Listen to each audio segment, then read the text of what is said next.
So once we can understand that there is a sense of, well, you can call it, a sense of power, which has the ability to connect into our minds and plant seeds, knowing that they don't have enough truth in them to keep us from our hearts from activating.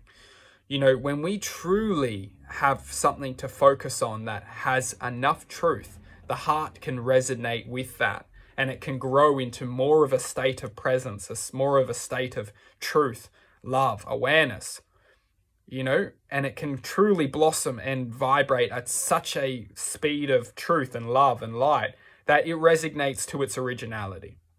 When the mind is being seeded by things within this world, things to do with money, to do with fame, to do with, money and fame. When these thoughts come into our head, that you can boil them down to a lot. Money and fame. People give their whole lives for money and fame. Fame can go into anything, whether that's, anything. Fame. What do people want to prove themselves for, when we are everything to infinite imagination? Why do we need to prove anything to people? Because we are programmed to, fall into these categories of thought, money and fame. And when the mind gets hooked onto a thought of money and fame, it can slowly start to bring us into that perception of reality. It can guide us down that path, and this is why it's so crucial to have balance in life. Balance is everything. It's the ability to be able to have the truth of what's truly happening, but to have what's needed or what's necessary to function within this society. This society is so imbalanced. Look around us. We are full of greed and toxicity and, hate.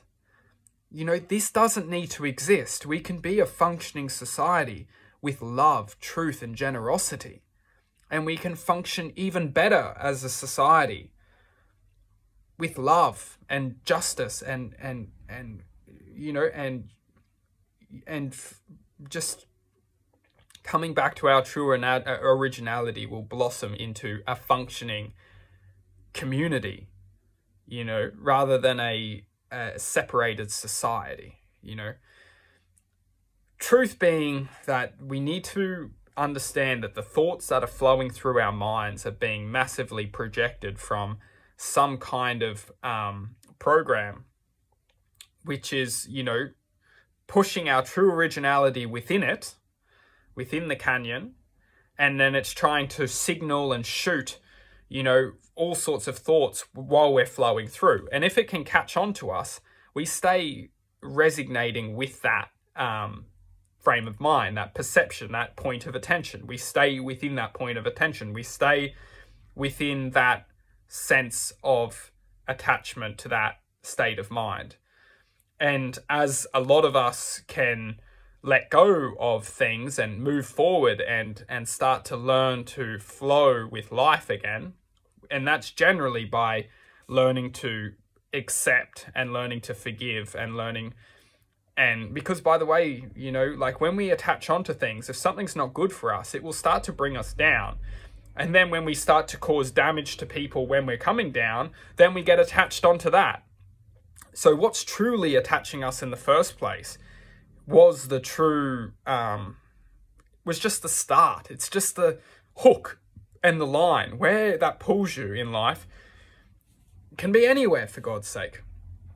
But to understand what's happening on a quantum level is that something is planting a seed in the mind, and then the mind is then using that hook to bring us, or not necessarily bring us, but to prevent us from flowing further out of the infinite existence of, into flowing us further into infinite reality, infinite perspective, infinite state of truth and love and justice. And